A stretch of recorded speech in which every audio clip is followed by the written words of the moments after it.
2023 में करोल नाम की कंपनी ने सेलिब्रिटी ब्रांड वैल्यू पर एक रिपोर्ट निकाली थी। इस रिपोर्ट में बेसिकली वो सेलिब्रिटीज को उनकी ब्रांड वैल्यू के हिसाब से लिस्ट करते हैं। अब इस लिस्ट में विराट कोहली, शाहरुख खान, सलमान खान का नाम आना तो काफी कॉमन था, बट इसमें एक और नाम था जिसने सबको शॉक कर दिया, एंड वो था नीरज चोपड़ा। इस रिपोर्ट के हिसाब से नीरज चोपड़ा की टोटल नेटवर्थ 29.6 मिलियन डॉलर है, मतलब 250 करोड़ रुपए।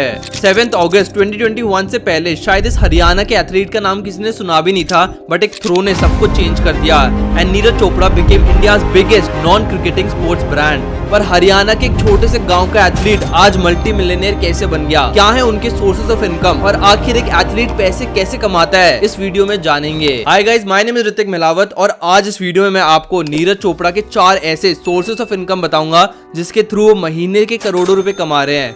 और इस वीडियो के एंड में डिस्कस करेंगे कि क्यों कुछ ओलंपियन एथलीट करोड़ों रुपए कमा पा रहे हैं एंड कुछ ना के बराबर। तो इस वीडियो को एंड तक जरूर देखना।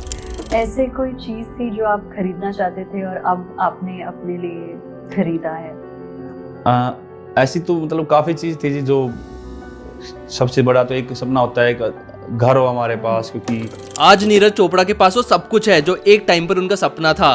अपने गांव में 3 फ्लोर का बंगलो, 7 से भी ज्यादा लग्जरी कार जिसमें 2 करोड़ की रेंज रोवर, 94 लाख की मस्टैंग, 50 लाख की फॉर्च्यूनर, 17 लाख की थार और एक XUV 700 जो कि महिंद्रा के ओनर ने खुद उनको गिफ्ट करी थी। इसके अलावा उनके पास 11 लाख की हार्ले डेविडसन बाइक भी है। इनफैक्ट ओलंपिक्स में जो उन्होंने वॉच पहनी थी उसका टोटल प्राइस 52 लाख रुपीज है। डेफिनेटली जितनी उन्होंने मेहनत की है वो ये सब कुछ डिजर्व करते हैं, बट एक क्वेश्चन हमारे मन में आता है कि आखिर ये एथलीट्स पैसे कैसे कमाते हैं, अगर कमाते हैं तो कहां से कितना कमाते हैं। आप में से काफी लोगों को तो ऑलरेडी पता होगा कि ये लोग ब्रांड डील्स करते हैं, बट उसके अलावा भी बहुत सारे ऐसे सोर्सेज हैं जिसके थ्रू ये लोग करोड़ों रुपए कमाते हैं। तो मैं छोटे से लेके बड़े सबको डिस्कस करूंगा। सबसे पहले सोर्स की बात करते हैं जो कि है गवर्नमेंट जॉब्स। जब एक एथलीट नेशनल और इंटरनेशनल लेवल पर कुछ बहुत बड़ा अचीव कर लेता है तो गवर्नमेंट खुद उसको एक सरकारी नौकरी ऑफर करती है, जैसे कि महेंद्र सिंह धोनी लेफ्टिनेंट कर्नल है, KL राहुल RBI में असिस्टेंट मैनेजर है, Mary Kom superintendent of police है। ऐसे ही नीरज चोपड़ा को इंडियन आर्मी में जूनियर कमिश्नर ऑफिसर की पोस्ट ऑफर की गई थी एंड उन्होंने एक्सेप्ट भी कर ली। अब ऑब्वियसली आर्मी की तरफ से उनको एक स्पेशल प्रिविलेज मिलता है कि आर्मी में होते हुए भी अपने स्पोर्ट्स पर पूरा ध्यान लगा सकते हैं। ये प्रिविलेज तो उनको मिलता है,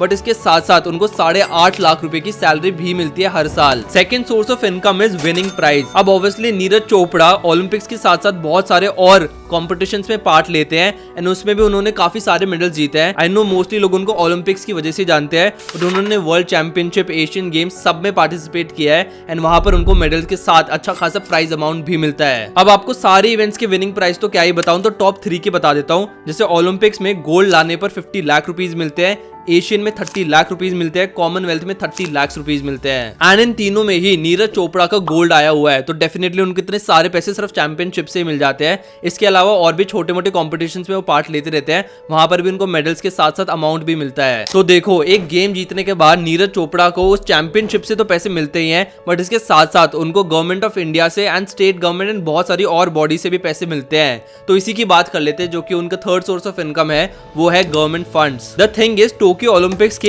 एक थ्रो ने ही नीरज चोपड़ा को करोड़पति बना दिया। मेडल जीतते ही हरियाणा की तरफ से, गवर्नमेंट ऑफ हरियाणा की तरफ से नीरज चोपड़ा को 6 करोड़ रुपए मिले थे। इंडियन रेलवेज की तरफ से 3 करोड़ मिले थे। पंजाब गवर्नमेंट और बाइजू की तरफ से 2-2 करोड़ रुपए मिले थे और BCCI और चेन्नई सुपर किंग्स की तरफ से 1-1 करोड़ रुपए और मिले थे। तो मतलब उनको 15 करोड़ रुपए सिर्फ गवर्नमेंट से मिल गए थे गोल्ड मेडल जीतने के बाद। ऑल्दो मैं बहुत ज्यादा खुश हूँ नीरज चोपड़ा के लिए, वो इतना सारा अमाउंट और अटेंशन डिजर्व भी करते हैं। उन्होंने इंडिया का नाम वर्ल्ड लेवल पर रोशन किया है, बट दूसरी तरफ मैं उन एथलीट्स के लिए दुखी हूँ जो फाइनेंशियली बहुत ज्यादा स्ट्रगल कर रहे हैं। मतलब एक एथलीट इतना ज्यादा अचीव कर ले तो हर एक गवर्नमेंट उसको पैसे देती है, सारा टेंशन उसकी तरफ जाता है, पर उन एथलीट्स का क्या जो इतना ज्यादा अच्छा परफॉर्म नहीं कर रहे या फिर जिसको फाइनेंशियल सपोर्ट की बहुत ज्यादा जरूरत है, उनकी तरफ कोई भी ध्यान नहीं दे रहा है। तो आपके क्या थॉट्स है इस बारे में, डेफिनेटली मेरे को कमेंट सेक्शन में बताना।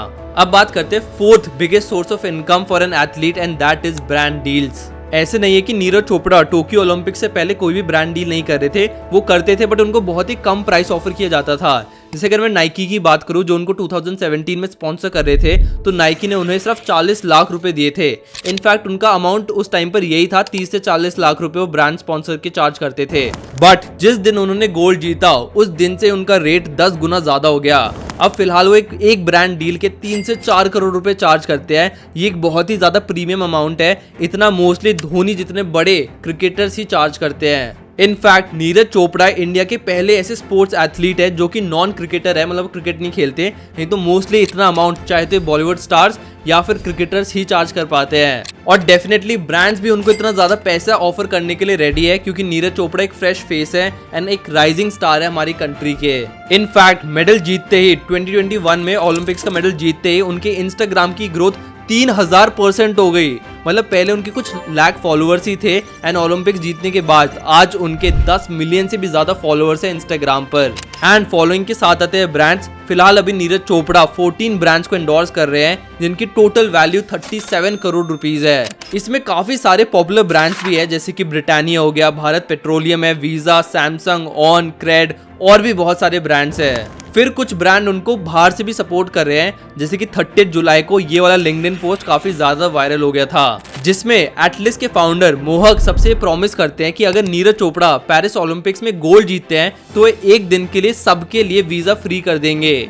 ऐसे ही सैमसंग और येस बैंक ने भी नीरज को लेकर एक अलग कैंपेन शुरू किया था।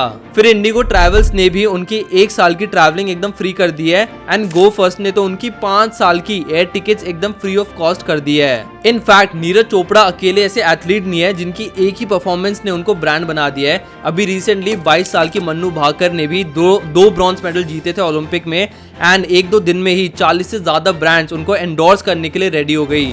एक आर्टिकल के अकॉर्डिंग मन्नू भाकर सिर्फ 20 से 25 लाख रुपए पहले चार्ज करती थी, बट ओलंपिक्स में मेडल जीतने के बाद फिलहाल उनका रेट 1.5 करोड़ से भी ज्यादा है। यानी अगर मन्नू भाकर सभी के साथ डील कर लेती है तो उनकी टोटल नेटवर्थ आराम से 60 to 70 करोड़ रुपीस हो जाएगी। नाउ आई नो आप लोग क्या सोच रहे होंगे कि भाई एक बार ओलंपिक्स में मेडल जीत लो, उसके बाद तो लाइफ सेट है, ब्रांड्स आते रहेंगे, पैसे आते रहेंगे। बट मैं आप सबसे एक क्वेश्चन पूछना चाहता हूँ, आप में से कितने लोग अमन चहरावत, स्वप्निल कौशल और रवि कुमार दहिया को जानते हैं? जानना तो दूर की बात है, बहुत लोगों ने इनका नाम तक नहीं सुना होगा। रवि कुमार ने 2020 में रेसलिंग में सिल्वर मेडल जीता था और अमन चहरावत और स्वप्निल कौशल ने 2024 में ओलंपिक्स में ब्रॉन्ज मेडल जीता है। अब देखो, हम चाइना या फिर यूएसए तो है नहीं कि भाई एक ही ओलंपिक्स में 80 से 90 मेडल जीत रहे हैं कि इतने सारे मेडलिस्ट का नाम ही याद नहीं रहता। इस साल इंडिया ने सिर्फ 5 ही मेडल जीते हैं, बट पूरा का पूरा फोकस सिर्फ 2 ही एथलीट्स पर क्यों है? जहां मन्नू भाकर, नीरज चोपड़ा को 50-60 करोड़ की ब्रांड डील्स मिल रही है, वहीं सरबजोत सिंह, अमन चहरावत और स्वप्निल कौशल जैसे प्लेयर्स को कोई भी मेजर ब्रांड नहीं पूछ रहा। तो देखो, इसके पीछे 3 मेजर रीजंस है। Number 1 is the social media game. Paris में मेडल जीतते ही हर जगह मन्नू मन्नू हो गई एंड सबसे ज्यादा चर्चा हुई इंस्टाग्राम पर। मेडल जीतने के कुछ दिनों में ही मन्नू भाकर के फॉलोअर्स 1,40,000 से सीधा 10,40,000 हो गए।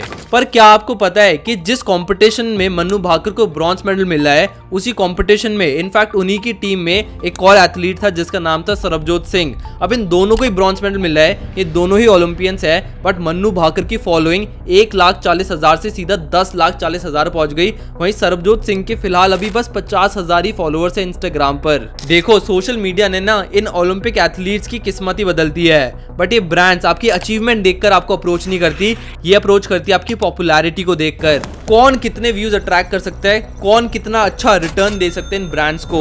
अब कुछ लोग बोलेंगे कि भाई मन्नू भाकर लड़की है इसलिए इतनी ज्यादा फॉलोइंग है उनकी, बट यार दूसरी तरफ नीरज चोपड़ा भी तो है, उनकी भी तो 1 करोड़ से ज्यादा की फॉलोइंग है। तो आखिर बाकी लोग सरबजोत सिंह या फिर अमन चहरावत जैसे बड़े एथलीट्स को फॉलो क्यों नहीं कर रहे? तो देखो, इसके पीछे 2 मेन रीजन है। सबसे पहला है the PR factor. Neeraj Chopra एक छोटे से गांव से आते हैं, इनफैक्ट उनको प्रॉपर्ली इंग्लिश बोलना तक नहीं आता, बट फिर इतने बड़े बड़े ब्रांड्स, नेशनल भी और इंटरनेशनल ब्रांड्स भी उनके साथ कोलैबोरेट कैसे कर पा रहे हैं? नीरज चोपड़ा के सारे बिजनेस डिसीजंस, उनकी पर्सनल ब्रांडिंग सिर्फ और सिर्फ एक ब्रांड हैंडल करती है जिसका नाम है IO स्पोर्ट्स एंड एंटरटेनमेंट। और आप ये जानकर शॉक हो जाओगे कि सेम ही कंपनी मन्नू भाकर को भी मैनेज करती है। इन PR एजेंसीज का काम ही होता है इन एथलीट्स को वायरल करना।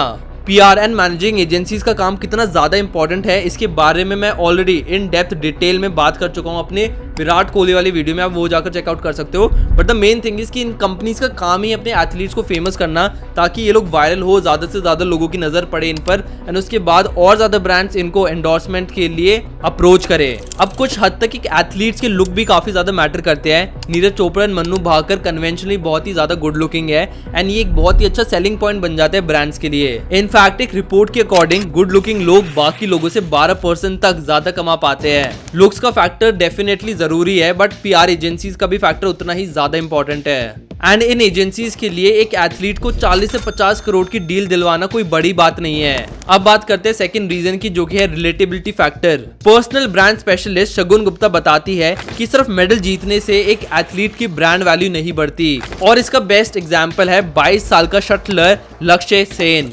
भले ही लक्ष्य ने पेरिस ओलंपिक्स में कोई भी मेडल नहीं जीता बट उनके सोशल मीडिया पर भर भर के चर्चे हुए थे, और इसकी वजह से काफी सारे ब्रांड उनके साथ एक डील साइन करने के लिए रेडी हैं। और इसके पीछे रीजन है अ स्ट्रॉन्ग स्टोरी। लक्ष्य वर्ल्ड रैंकिंग में 90 नंबर पर आते हैं बट पेरिस ओलंपिक्स में उन्होंने वर्ल्ड नंबर 3 को हराकर सेमीफाइनल्स में अपने लिए जगह बनाई थी, और इतनी यंग एज में वर्ल्ड नंबर 3 को हराना कोई छोटी बात नहीं है। और ऐसी स्टोरी से लोग काफी ज्यादा कनेक्ट करते हैं। इनफैक्ट आपने नीरज चोपड़ा की काफी इंटरव्यूज में देखा भी होगा कि वो कैसे हिंदी को अपनी प्राइड मानते हैं। I would like to ask you a question that at times you would be get frustrated because of that. भाई हेलो, हिंदी आती है आपको? अच्छा जी सर। हिंदी में पूछ लो यार। इससे ना लोगों के दिमाग में एक ग्राउंड टू अर्थ वाले बंदे की इमेज बनती है जो कि काफी रिलेटेबल होती है। ये रिलेटेबिलिटी और स्ट्रॉन्ग स्टोरी वाले फैक्टर्स ही हैं जिसकी वजह से मैरी कॉम, पीवी सिंधु और विनेश फोगाट जैसे एथलीट्स की ब्रांड पॉपुलैरिटी काफी ज्यादा बढ़ी है। आई होप आपको इस वीडियो से समझ आ गया होगा कि एक ओलंपियन कैसे और कहां से कितने पैसे कमाता है, उसके साथ साथ क्यों कुछ ओलंपियन इतने ज्यादा पैसे कमा पाते हैं एंड कुछ ना के बराबर कमाते हैं। बाकी आपके क्या थॉट्स है इसके बारे में कमेंट सेक्शन में मेरे को जरूर बताना। अगर आपको ये वीडियो अच्छी लगी तो लाइक करना मत भूलना। ऐसे कंटेंट के लिए do follow my channel. I will see you in the next video. Okay, thank you, bye.